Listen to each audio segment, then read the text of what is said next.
Welcome back, girls and boys. It is time for more League of Legends and a lot of it. As now we're going into the 2nd to 5th place tiebreak is going to be NIP who takes on Fnatic in that first game in that bracket. So let's go over to D-Man and Quickshot to get things started. Thank you very much, Shocks. Welcome back, ladies and gentlemen. It is the start of the 2nd place to 5th place tiebreakers. So 4 teams are in there. We are going to be primarily looking at Ninjas in Pajamas versus Fnatic. That is going to be the first match of the day. So without further ado, let's get things underway, shall we? Let's look at the lineups, of course. The blue side, it is going to be Ninjas in Pajamas starting out. In the top lane, of course, it is Mima, Maluno in the jungle, Bjergsen, who has been absolutely magnificent, single-handedly picking up all of Ninjas in Pajamas and carrying them in a 5-man bundle over the line to get into this position. Freeze, you can see the smile on his face because he's happy to be carried. And Deficio, he's grinning stupidly as support.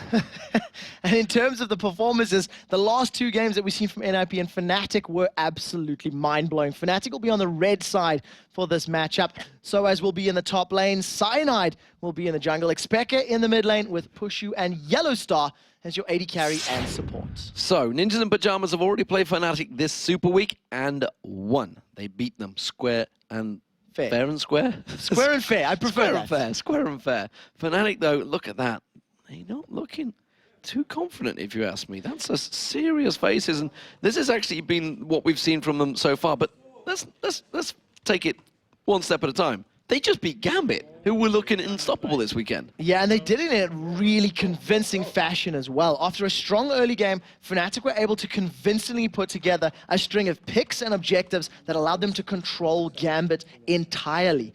NIP, on the other hand, were extremely hard-pressed against SK Gaming, and that game swung back and forth like a swing at a playground. And we'll have to see whether or not we're going to have as many action-packed games, action-packed kills in this particular game. Well, quick bans already coming through. Elise, Kennen, Kassadin taken out, Fizz, Zed, and Shen. Like, no, Bjergsen, no. But they have let him have Diana. We'll see whether that works out. Jarvan instant lock, though. Maluna's going to be happy with that one. So remember that Diana was picked very, very late in the picks and bans phase, and it was something that NIP used to maybe counter the picks that were coming out of SK Gaming. So for this particular matchup, we'll see how that pans out. I think that maybe Thresh is going to be a priority here for either of these teams. We know Deficio likes to play it, as does Yellowstar. If not, maybe Zyra support for NIP. Currently, Zach pondered. Not too sure that's going to be SOAS. I think it may be Cyanide. We'll see. And it's going to be Thresh for Yellowstar. So sticking with fairly standard picks. Not throwing anything crazy out there right now. Caitlyn or Vayne might be an AD carry that they might want to consider here and leave their solo lane picks till later. What could also be selected is the Yorick and some sort of hyper carry for Bjergsen. Yeah. Vayne? Yeah, Caitlyn Vayne was the highlight that I think they may consider. Twitch, another AD carry that we've been seeing. Yeah. Twitch has been very successful. Didn't work out for Candy Panda in the last match, though. So Fnatic, what will they go with? Not going to be Heimerdinger, that's for sure. So the one thing that NIP are holding on to right now is their solo lane picks and who they're going to be matching up with. And not being 100% sure whether that's going to be a SOAS Zac top lane or a Cyanide Zac jungle also leaves things open to interpretation. We could even see Cyanide playing Lee Sin, which he's done particularly well in the last game or two. We're waiting to see which way. Twisted Fate's still open as well. Let's not forget that. Worked out very well for Peke against Meteor Makers earlier on today. Just, can you believe that was earlier on today? It's been such a long day. This will be the longest day, I believe. It's going to be a long one. Well, it's going to rival the spring promos, maybe. It's definitely going to be 12 games today, that's for sure. So it's definitely stepping it up to the official American Super Week. I guess they're just going to be challenging it. At the moment, though, Lee Sin worked very well in the past for many, many teams, and Cyanide's going to get it again. There is the Varus for Pushu. So that definitely signals that's going to be a top lane Zac. You've got a nice beefy front line with that Zac, with that Lee Sin. Some very good, clear initiation power. And the one thing that they are leaving open is for Peke to counter pick. Now, the Rengar pick, I'm not 100% sold. However, it is one of Mima's most played champions in solo queue and one of his most successful champions. It could work, especially if you combo that with the stealth of Twitch. It could be a pretty scary stealth, jump on your face and blow you up combo. Well, it is going to switch. It is going to be Yorick, and that's a champion that Mima has played a lot of. So this time around, though, no Ninja for Bjergsen in the mid lane. He's simply going with Ari. It's a little more difficult to kill your enemies and completely destroy them with Ari than it is with Diana, and that even more so than Zed. So we're seeing the same composition from NIP. A team that can deal with 4v4s, can deal with 4v5s, with the Zyra, with the Jarvan, with the Yorick, and in team fights when Bjergsen is not split pushing and with them, you just throw the Omen of Death at him, let him come back and just carry on tearing people apart. And almost becoming a standard matchup, an Ari versus Orianna. If this gets locked in by Peke, it's kind of the standard. It's not a counter, but it's just what always happens. If you see an Ari come out, you go for an Orianna. If you see an Orianna come out, Ari comes out. Although sometimes when Ari comes out, Zed follows. Yeah, it's something that it can work very, very well. Better. And as you were talking about, with Twisted Fate open and available, Peke is going to pick that one up. He did very well with it earlier in the day, you know, picking the inhibitors and pretty much saying, look, you either fight as a Baron or I'm going to go backdoor 2 inhibitors, and he managed to pick that up multiple times. So I really like Fnatic's composition here. It's sort of comfort picks in a way, not necessarily something you'd associate with all of Fnatic, but it's things they've played and done well with in the past. So there are the champions select, and what do we see here? Let's have a look across the lanes. We still know what Peke. We know what to expect from Peke. We know what to expect from Maluno and Cyanide, to be honest. But what I don't know is what to expect is Soaz with Zac up against Yorick. That's going to probably be another farming lane because of the fact that both of them have got some built-in sustain, and it's very difficult for them to kill one another as they do both build very tanky. I think without jungle assistance, that's going to be a pretty laid-back lane as we're going on a bit of a spiral. Did the cameraman just pass out then as well? It was like he was doing it. He was like, oh, I'm down, that's done. I think everybody watching it may well have just followed through with the pizzas they'd ordered already. And we'll have to see how well NIP can hold out. Yeah, it's been a long, strenuous day for absolutely everybody. And this is the first of potentially 2 games for each of these teams. Because, of course, the winners from both of the sides of the bracket will play each other, and the losers will play each other. And right now, Fnatic, they're on that red side, and they'll have to deal with that positional, I don't even want to call it disadvantage, because it's not anymore. The game's super, super balanced and even. Well, let's talk about what this means for them. It is a battle to get second place. That's really what they're aiming for, a battle for who will play who. Of course, second place is the big important spot, because that is a bye. So they will be through to the semi-finals at the playoffs. That's what they want, and almost certainly, again, pretty much a tippy toe into the door of season 4. Not so much season 4, the World Championships, more importantly, because the top 3 places will make it there. So once you're in the semi-finals, you're already almost in the World Final. So there's 2 things to remember about this. Win 2 games, and you guarantee yourself second if you win them back-to-back. And if you win a game, you guarantee a 2nd or 3rd place seed going into the bracket. So we'll see how well either of these teams performs, because this is the first of 5 more games in the 2nd to 5th tiebreaker scenario. And right now, NIP, they just want to survive the laning phase and get to a point where Bjergsen can split push. That is their #1 objective and priority. They've done it a few times already today. And the question is, can they do it again? 2 of these teams, not so much, might not be NIP or Fnatic, but 2 of these teams, 2 of these 4, will be playing 3 more games tonight. So it could be a long one, ladies and gentlemen. Peke, with that yellow card pulled already, was looking to go for that early invade. Did freeze spot them? He did ping it. Yes, he did. He saw them, gave them coverage. Are Ninjas in Pajamas going to react? Are they going to go straight for in ward invasion? Yes, it will. Deficio feeling brave, feeling like he's going to step in towards the Fnatic jungle. While Fnatic, they want to go for that late invade. They want to get towards that red buff. At this point in time, the fact that this game, seeding is at stake and that all-important 2nd place, but on the same token, these teams are not going to be feeling the same amount of pressure that was on them earlier in the day. So we're going to see a little bit more, maybe even opportunistic plays, as you can afford to get away with it. You can afford to make those plays. Fnatic with a couple of wards in their back pocket, they're just going to invade, get some deep vision down, look over a Jarvan flag and get spotted. So NIP are well aware of Fnatic's position. Yeah, the pings are there, right on their spot. They have not gained any vision of them. They're just simply getting their spider senses. Looks like Fnatic will back away from this one. Ninjas in Pajamas, they're ready and waiting to go in towards their Deficio. Is going to use his plants to gain vision. Let's see which way he pokes it, tries to draw them out. Look at this, it's just simply bait, freeze, walks straight in there. He does put a ward around the backside. Now they realize it is safe ground. So let's look at lanes. We're going to have Mimir and Soaz. They're going to have a 1v1. It's something that Soaz loves to have. We'll see how it works out for him. Mimir and 1v1s has not worked out terribly well on Yorick so far. To be very fair, it has gotten better. So as the weekend's gone on and as more games have been played, Mima has been improving. And Yorick in particular, his first game wasn't good. Second game a little better. Third game, and we'll see how this one matches out as Yellowstar's gone super low from that expunge. Yeah, got built up pretty heavily, and that expunge doing a big burst of damage there from Freeze. However, it was Pushu that was picking up the farm at the back, and Freeze only got that one CS. So despite the fact that Yellowstar took the damage, yeah, there wasn't actually an advantage built up. Freeze, meanwhile, will continue to clear out and get those minions back down there. Cyanide, he's on the red buff. He's going to be taking that one down nice and easy. Maluno, he's got himself that double buffed up as well, already taking the blue, not looking for any invades. The junglers just clearing their paths right now. Yeah, and until both junglers have got double buffs picked up and secured, I don't expect to see any sort of ganks or setups happening. I think that with both Jarvan and Lee Sin having very strong low-level ganks, the most likely lane is going to be mid or top to try and get their carries in a good position.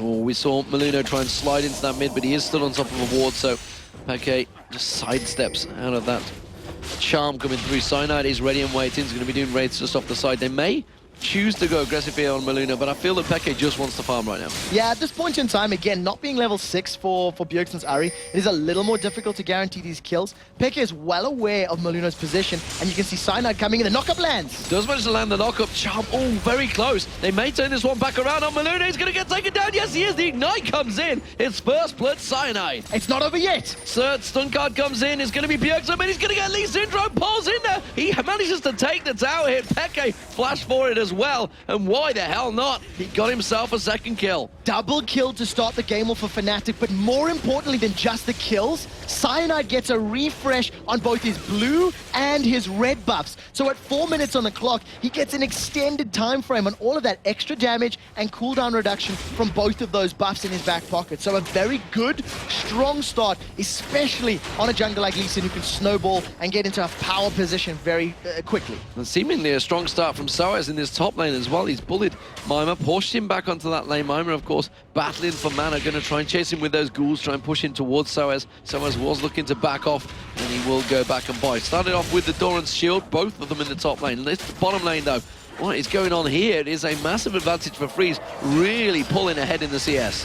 Yeah, at this point in time, thanks to all of that damage Yellowstar took early, Yellowstar's not able to zone. He's not able to use all of that on-hit damage from his Flay onto either Freeze or Deficio, and he is actually outranged by Deficio as well. So at any point he wants to step forward and try and get some auto attacks down, Deficio is just going to use that Zyra and just lob out long-range auto attacks. So it's a good position for them, but they need to maintain that applied damage in order to keep that CS advantage. Look at the advantage, what Peke went for. He went for the very start item of a Sheen. He wants to get that burst damage, wants to try and critical hit on Bjergsen, try and do some of that burst damage. Doran's, double Doran's rings picked up by Bjergsen though. So one of the things that we've been seeing out of Twisted Fate players all weekend long is Boots of Swiftness, followed by Lichbane, and then some form of ability power item. And with the changes to pick a card, it's much more important to get in range at a quicker time frame. As you can see, gold card's locked, and it times out significantly sooner. So you can no longer zone enemies for quite as long.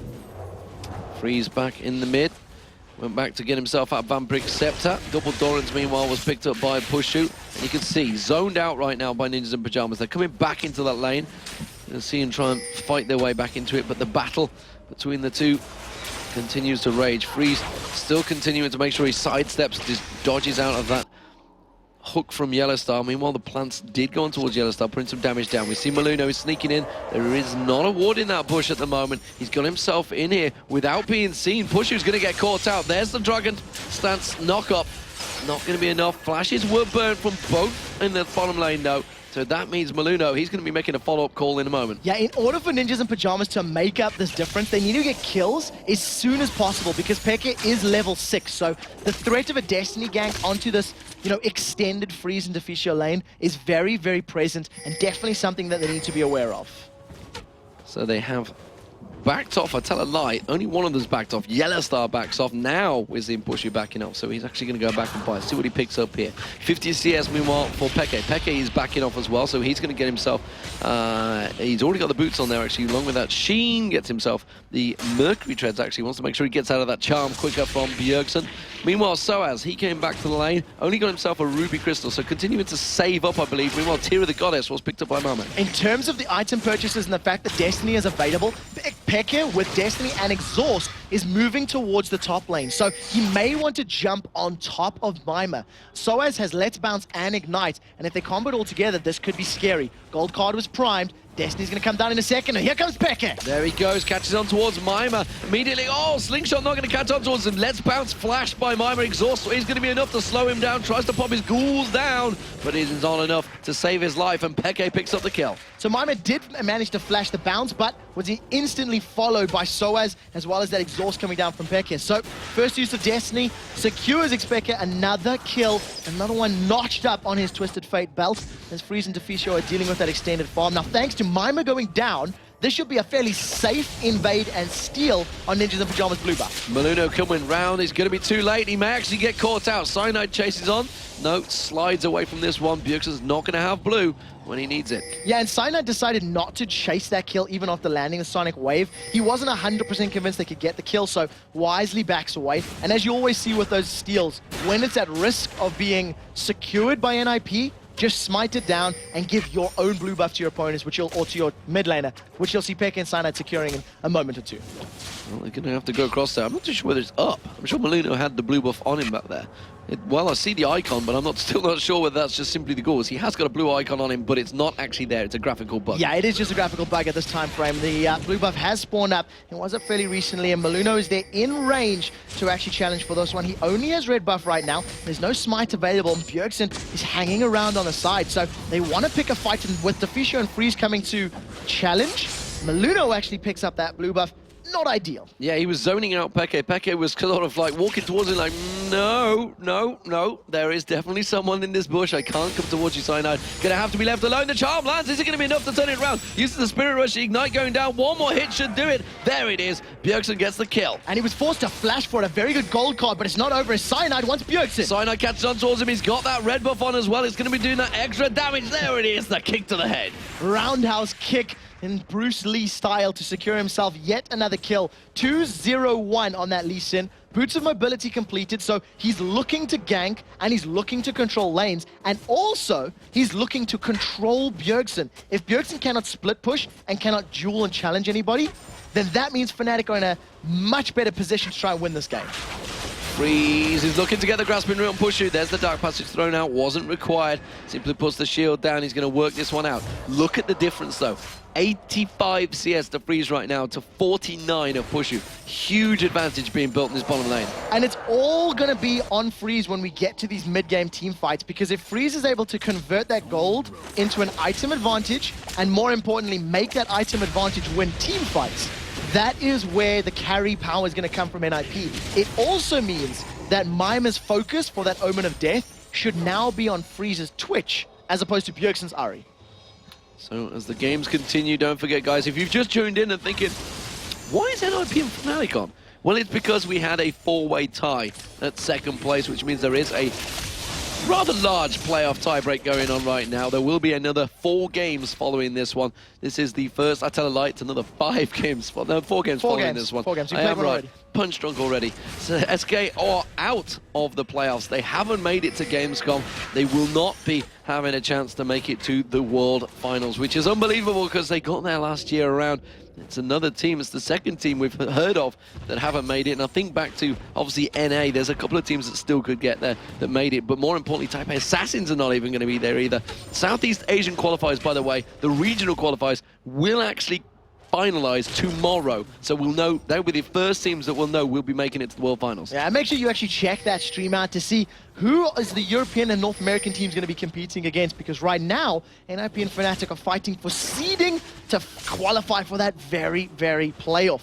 Maluna's been hanging out here on the side for a little while. He doesn't have any buffs, even though those little circles think that he is. And Pekka's Charm. Charm comes in, Cataclysm follows. We do see Cyanide diving in. Has he got the damage to try and turn this one back around? Kicks him in beautifully. Peke tries to linger in the wings, uses that. Destiny gets the stun guard on Maluna, but he takes a tower hit. It's a double kill for Cyanide, but it's a mistake judgment by Peke. He went just that little bit too deep on the Destiny. Crepo said it earlier today. If you are playing against Assassins, pick Exhaust. Peke knows this. Peke plays Assassins, and he was able to exhaust all of Ari's damage inside that Cataclysm. So even though it looked fantastic for NIP landing everything, there was no damage coming out because it all been mitigated by that Summoner spell. Soaz has Let's Bounce and Ignite available, and he may be thinking about this one, relying on that Cell Division to try to keep himself sustained. See if he can bounce his passive through this one. There is the aggression, but Maima tries to turn it around. Maima hasn't got a great deal of mana here, though, so Soaz is trying to bait him away from the minions. He's got a good wave there as well. Siege Minion would be doing work. Lich Bane already picked up by Peke. He got those Mercury Treads earlier on, so he's going to be doing extortionate amounts of damage. And remember, as Peke always does, we'll be pushing those turrets. I want to see how and where Maima builds this Chalice of Harmony, because not only is he behind in CS, and not only has he struggled all weekend long, this item clearly signifies I need to stay in lane, I need to split push, and I need to have power available at all times. If he completes that into the likes of a Mikhail's Crucible, he's even more of a support utility player in this matchup, because he can, you know, cleanse the gold card, he can heal one of his carries, and basically just try to keep them alive for longer before needing to use that ultimate. And I'm interested to see which way Soaz goes, because he used to say, this was back in the spring, when you're ahead on Zac, you just go ability power, magic penetration, you go aggressive. When you're behind, you go tanky. Which way will he head this one?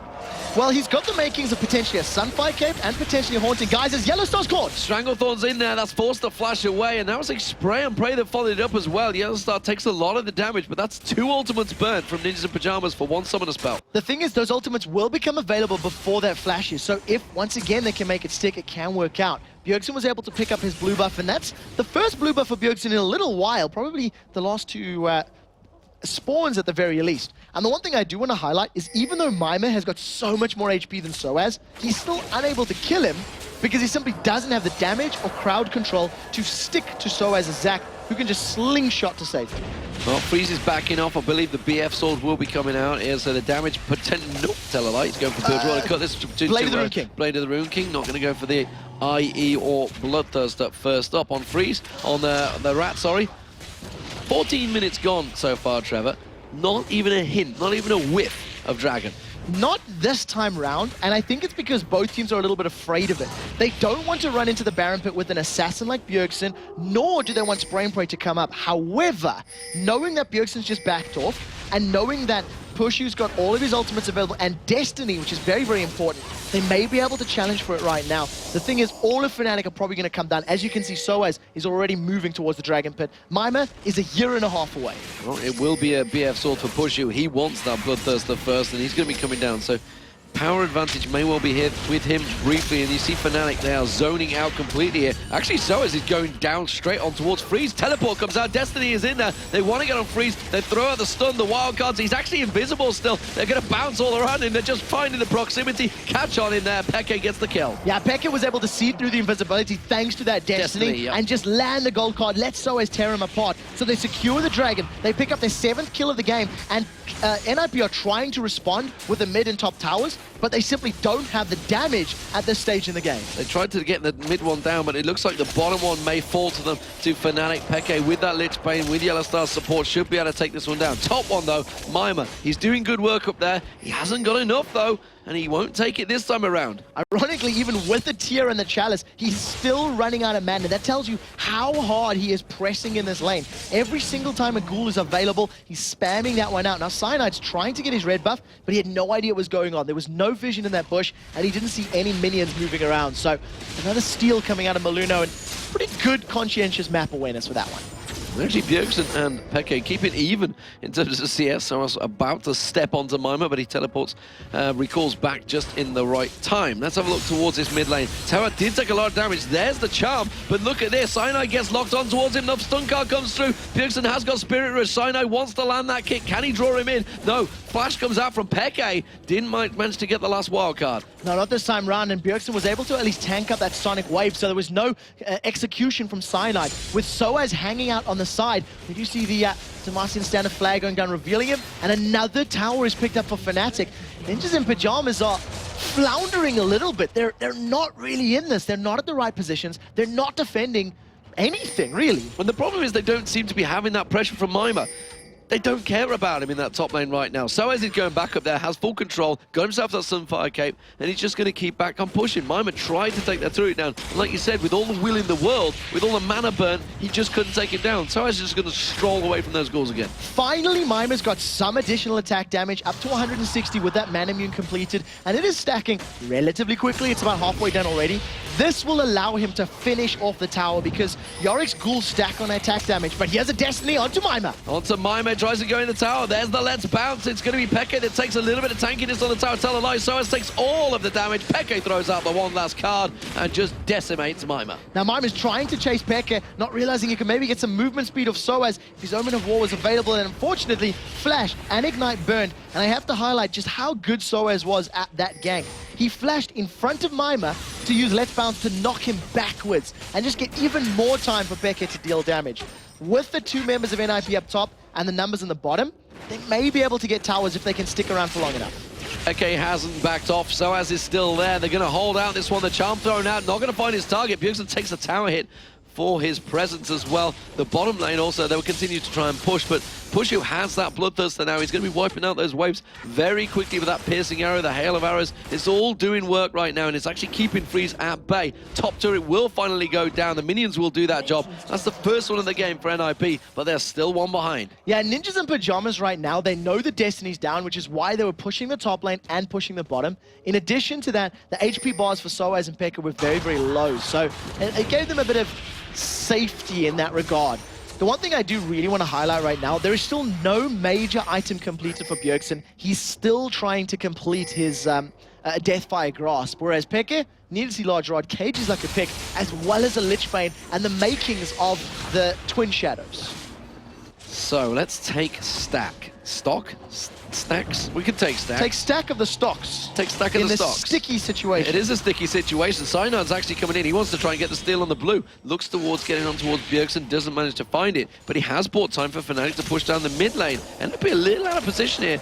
Are they going to try and take advantage? They don't really have the vision of the situation. I kind of feel like Ninjas in Pajamas positioning and gameplay throughout this particular game just tells you they're not necessarily mentally quite on the same page. They're not reading Fnatic as well. They're responding late to the pushes from Fnatic, and as it stands, they're falling behind in every single metric here. They're behind on farm, behind on kills, behind on towers. Dragon should be up in the not too distant future, and if NIP don't contest and maybe secure that, this gold is gonna just get once again uncontrollable, like we've seen with Ultin and SK in the previous game. So Soaz clears out the top turret, and like you say, it is pushing them every angle, every advantage they can have. The gold stacking up on Peke there. Must be loving it when you wipe out those waves and you get all those passives sticking in your direction. It's just a constant gold ticking message for you. Bjergsen, he has the rest of Ninjas in Pajamas coming up behind him. Looks like they're finally deciding to group up and maybe put pressure on this mid turret. So in terms of total gold that Pick has actually earned, it's sitting at 700 right now. It's just short of the Cage's lucky pick. So he's invested his bonus gold into earning more bonus gold. Now look at Soaz's position in the Wraith camp. He could charge up that slingshot at any time, and I think NIP realized they had no vision on their opponents. There's no jungle wards really on the side of Fnatic's map for NIP, so they backed away safe. And Soaz isn't stepping off this one just yet. Destiny is available as well if Peke wants to join the party. That tower, though, with nothing, it could wilt under a unpleasant look. Soaz, though, look at this. Ready to go. Is he going to come from the side? Let's Bounce would work perfectly. Pushu is not there, but Elastic Slingshot will be. Let's Bounce on towards Bjergsen. He's the focus target. Can they get on towards him? Stranglethorns does manage to keep Soaz at bay. Freeze is going to get knocked down. He's going to get revived by the ghost of death, whatever the hell it's called by Mime. It doesn't matter. They're going to try and lock on towards Yellow Star. Fnatic coming back around the corner, though. They lock on one. Maluno's going to get dropped into double kill for Soaz. They're going to catch on Pushu on towards Mima. This is going to be a massacre. It's Fnatic in full control, and that's a 4-for-1 engagement. Fnatic doing work. And that was a 4 versus 5.5. Not only was Pushu not there until the end of the fight, but they used the Omen of Death on Freeze to try bring him back to life. Now Pushu has got his Bloodthirster up, and with Dragon respawning, somebody's going to tank Dragon, and he's just going to lifesteal his way back up to full HP. Soaz comes in after picking himself up a bunch of kills, and talked about it. Mima wasn't doing much in that top lane. Hasn't worked out. I've not been impressed with Yorick all weekend for him on that top lane. It just doesn't seem like an impactful champion that he's using. Soaz has just been in complete control. He's now 2-0-5. Soaz has been struggling this weekend, but he looks like he's in a happy place right now. Yeah, the last time we actually seen Soaz earlier on the weekend is now Pekka's caught. Peke's caught, but he manages to get away from that one. Tries to pop the exhaust down. Is it going to be enough? Doesn't have any mana. Does throw out the stun card, but look at this. Cyanide's going to come in around the corner. He's buying himself time. Doesn't need it. The Lich Bane does the job for him. Ladies and gentlemen, when you are dealing with an assassin, and when you are dealing with an assassin as good as Bjergsen, pick exhaust. That is the #1 rule. You've seen how much damage Bjergsen put onto Peke before the exhaust got down. And if you look at the player cams, Peke and Cyanide are all grins and smiles and giggles after that last engagement. Yeah, I think Cyanide got the assist from that as well. He got the safeguard. I'm not too sure whether it was quite in the right time. He was coming in, it's like, I've got you covered, I've got you covered. It's okay, it's okay. Don't need you, don't need me. Okay, you got this one. Nevertheless, he is cleaning out, picking up the red buff. The blue buff isn't available, I don't think. I'm trying to see whether I actually picked it up there. I didn't see whether Destiny's available. They're jumping on Freeze. He's going for the rat. This time he can see him, of course. That Destiny will work out. Stun card comes out. Wildcard follows. Ooh, that's doing damage. Freeze cannot go too far up that lane anymore. Peke made a prediction on where he thought Freeze was going to go. It looked like he was heading up towards the double golems. Freeze did not, and that actually saved his life. I want to point out, firstly, that Peke finished off his Death Cap and Twin Shadows in his last back. In addition, Pushu may have accidentally double-clicked because he's sitting on 2 pickaxes. That boy wants to be a miner.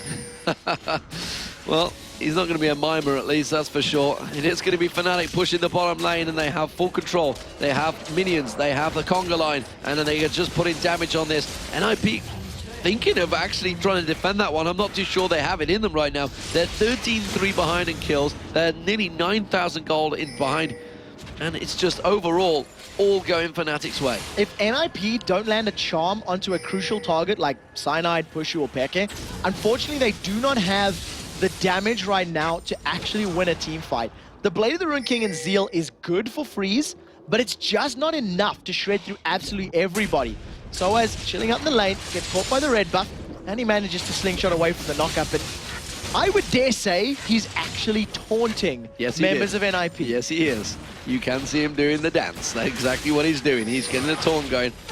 Elastic Slingshot and Let's Bounce is available. He steps off to the side. He's ready to go. Peck is miles away in the top lane. Oh, Yellow Star gets engaged upon. This is a little too deep, though. Maluno is just all out on his own there. Goes sliding in, uses that Cataclysm. The rest of the team were not on his page. They do get the turret down, but NIP have to back up. A kill for a turret, not bad overall. The Strangle Thorns was decent enough to try and control the lane, but unfortunately it didn't set them up for any more kills. And thanks to Pekka being alone in the top lane and knowing that his opponents are super low on HP, he's stealing the blue buff away as the rest of Fnatic try to control and contain ninjas. They try and get in there, and they do get Elzyra. That's a plant killed. They can try and keep chasing on towards Freeze. While this is all happening, we got the Peke camp surely in action in that top lane. Oh, Charm on Cyno tries to get away. Of course you can't kill Lee Sin, just safeguards away. Top turret in the inner lane is going to go down. Soaz doing work, continuing, takes the Dark Passage and slides away. They've got nothing right now on Fnatic. They can't get the kills. Yeah, and Peck has just been left unattended in this top lane. He's got a lot of damage down. Destiny's being channeled. He's looking for an opportunity and may just use that one to get a safe exit out of the lane. Well, he's going to go to Baron. A quick flick. Last time I remember someone going to that side of the map was Froggen, just panic clicking his Destiny. How did I end up here? A little bit of a misclick, but nevertheless, good escape by Peke. 25 minutes on the clock, 250 CS under his belt. He's basically at full build with a Twisted Fate, and anything in addition to this is just a bonus. And we know how good Pekka is in TF. Even after the changes, after the balances to him, he's still decimating people. Blue buff, that's going to be picked up. It's Pushu this time that's going to take it because, well, Pekka had already just picked up the blue buff from the NIP jungle, so why not allow him to have it? What can Ninjas in Pajamas do about this one? Honestly, right now, is it a case of start discussing what the next matches be? It's going to be up against either Evil Geniuses or Gambit. Do they start discussing tactics right now? Because this game is close to over. I hate to say yes, but I do feel that if Fnatic with their sieges, that is the only way for NIP to get back in this. Fnatic have to basically miscalculate their tower dives and make mistakes trying to get inhibitors. And if they don't make mistakes, NIP are just too far behind. It's 11,000 gold, and they can just be popped. Look for Bjergsen to land a good charm, but even when he does, there's just not enough damage to kill people as my name is hooked. Well, he got hooked, and there was barely anything that went towards him yet. It took him down to half health because he's actually not got any defense right now. This is what he did in the last game. Yeah, he's only got a Warden's Mail and a Kindle Gem to work with, and it's just not enough. He's sticking around in lane, and part of the reason that blue buff from Varus is so important is the long-range poke. Slingshot's being charged. Soaz is thinking about a dive. If NIP stick around, Soaz was definitely going to pull that trigger and lob himself at the Ninjas. Yeah, Ninjas have to back away from this one. We can see that Bjergsen's gone back to base. They might take the advantage here and go for the inhibitor turret. Look at that. Every time those cards land from Peke, from Pushu, they're doing work. They're going to take it down. Soaz goes in. Let's Pounce comes on. Mima gets caught up. Chain of Corruption doing the job. Stranglethorn's having a good defensive work and trying to bounce him back in the air, but Mima will get taken down. It's Pushu with a double kill so far. Bjergsen gets caught out. The wildcard's flinging past him. Lands the charm on towards Yellowstar. The orb's not doing the damage they require. Destiny comes out. He's gone in towards the back tower. Can we look at Peke? No, doesn't matter. He's already got the kill, and that was Bjergsen that he went diving for in the back. They secured the inhibitor as well as the tower and 3 kills. And even though their team did go very, very low, Fnatic did not make a mistake. They've now turned their attention to the bottom lane, and they're going to secure the 8th tower of the game. This potentially is game. However, they are very, very low. I think Fnatic may back away, pick up Baron, and then look to finish the game. Yeah, and why not? They've taken themselves 3 kills and 2 inhibitors in a push without the Baron buff. Do they even need that Baron buff? That's the question. They're 14, well, scrap that, 15,000 ahead in gold. 35 to 50k, just shy of 30 minutes. It's a big, big advantage. Do they need it? No. Should they go for it? Yes, because they can set up a lot of vision. Mima even flashed. This has to be surrender. Yeah, to surrender. You can see the headsets coming off. That is going to be Fnatic taking game 1 in the tiebreaker series. They're going to be going through to the winner bracket, so they essentially have themselves 1 step closer to 2nd place. First win from Ninjas in Pajamas. Not going to work out for them. They're into the loser bracket. It's going to be Evil Geniuses versus Gambit up next. Who will they be facing?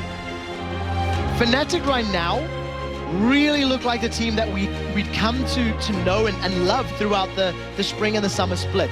They were able to answer every single question NIP threw at them. They converted every single advantage they had to objectives, and they didn't really make any mistakes at all in that particular matchup. So congratulations to them, and Pekka on Twisted Fate, 6, 2, and 10. 4,000 gold ahead of anyone else in his team, and 6,000 gold ahead of the closest member of NIP. But I think one he's mentioning is Soaz, 209. He's not had a good weekend and not had a good super week. He's ill. Like myself and like yourself, actually. Thank you for that I think one. I've infected Trevor, it seems. But he's not had a great weekend, but nevertheless, he had a great game there. To be very fair, he was also playing against Mima, who has not been performing well this weekend. And having a slightly easier lane setup, having a slightly easier lane opponent, especially in a lane matchup that is boring. Yorick versus Zac, that is a farm fest. That is a snooze fest. It allows him to build himself up to a powerful position and then, in fact, impact the game. But you can't discount it. 209, his dive in the 4v5 in mid lane was perfect. He was always hiding just out of sight. Just waiting, saying, can I go, can I go? He wanted to slingshot in for those fights. And for sure, Fnatic then going to want to face Gambit. There's 4-0 over Gambit this summer split.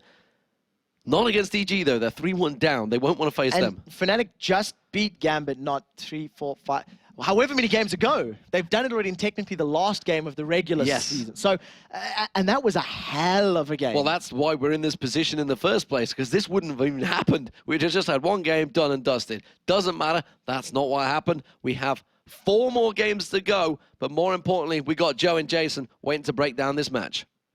Thanks a lot, guys. And another pretty one-sided affair there. Fnatic coming out incredibly strong in the first game. Yeah, they did. I mean, they knew NIP's weak points. Camp Bjergsen, get some kills on him. Then they go straight for Mimer. I mean, he's not out farming so as anyways, but you get some free kills, get Peke going. You get that a potential for Peke to start backdoing from that top side, and they just completely shut him down. I mean, that's the story. Bjergsen didn't get his Zed, didn't get Fizz, and his Ahri just got completely destroyed by Cyanide Lee Sin, who, you know, I think both of us actually agree that hasn't been that fantastic, but this game, it really was. Yeah, really stepped that one up there as well. And, you know, that means now that, you know, NIP aren't out of anything. That sounds strange. It's just a tiebreaker. It's not no knockout here. But they're going to go down now into the losers game where they still have a chance of kind of coming back up there and finishing then in the 4th position. So yeah, it's all a little bit complicated. But they're going to drop down to the loser match. They'll play the loser of the next game as Evil Geniuses take on Gambit. Yeah, and I'm curious to see. NIP, I mean, they surrendered that game. I think that's the first time they've ever surrendered a game in both splits of LCS. I mean, they kind of knew it was over at that point, but are they going to take this time to, you know, all right, what went wrong, guys? Let's fix it. Let's get into this next game against the losers versus, you know, EG and Gambit and kind of come out big there. I mean, we always could see that, and it's up to them. So, I mean, obviously Fnatic move on. Quite the contrary to what we saw at the start of the weekend for them. The last 2 games that they've played, they've looked like Fnatic. They've won every game today. That's true. Yeah, they are. I mean, they're actually playing extremely well. I don't know where it came from. I mean, it was kind of just like SK going from week, well, 8 to 9. They just looked amazing. Fnatic kind of went the opposite route, but then they've been able to finally get everything going. It might have been the pressure that finally made them start to play better, like realizing, guys, you know, we're almost out. We could potentially not be at playoffs. We could potentially not even be in the LCS anymore to requalify, and that might have got them going. Well, thanks a lot, Jason. We're going to head over to Shox, who sat down for an interview with Maluno. Thanks very much, guys. Yeah, Maluno, not the best game for you guys, and you beaten Fnatic already yesterday, but it seemed like this was a totally different team you were up against. Yeah, they played a bit better, but I think most of the game was just decided in the first 2v2 we had in mid lane, where they got 2 kills and we didn't get any, so then it's really hard to come back, because TF is going to get so much more pressure. Yeah, tell me some more about that. Letting XPK have TF is always a risk, and then when it doesn't go well in the beginning... Well, Ahri is a decent pick to shut it down, and with Jarvan you can gank him pretty easily, but they predicted that I was going to come mid, and he's counter-ganked really well. Like, we saw Lee Sin at the rates, but decided to give it a try anyway. We were hoping we could, like, combo down Peke, like, with my CC, and then the Charm follow-up, and just kill him before he could do anything. But that didn't really work out, and we died, so... Yes, you did. It was actually a pretty tough loss here. Does it have to do with the extreme conditions here, not having that much time to prepare? How did you do it? How did you get back into that mindset of, okay, we have to play more and we have to be focused? I think everyone on the team was just really excited right away. Like, we were just like, okay, we get to play more, and it was all good. So mindset was fine, and I think just so much of the game was decided by the mid thing, because our bot lane were winning really hard. And if your AD carry is really strong when you have Yorick, then you're going to be really good late game. So, yeah, mostly it's the mid fight going terribly wrong. Yeah, but you still have games to set this straight. Next game going to be up is going to be EG versus Fnatic. Who you think you'll be up against? So basically, who you think might lose that matchup? Although it's... Both teams have been playing really well this week, so I'm not sure. Like, I have no clue who's going to win. It's 50-50 in my eyes, and I don't really prefer playing either team either. They seem really strong, both of them. Okay, thank you very much and good luck in your upcoming match here tonight. All right, we're going into a short break, but of course more League of Legends. When we come back, we're going to see our second match of the 2nd to 5th place tiebreaker. It's going to be Gambit versus EG.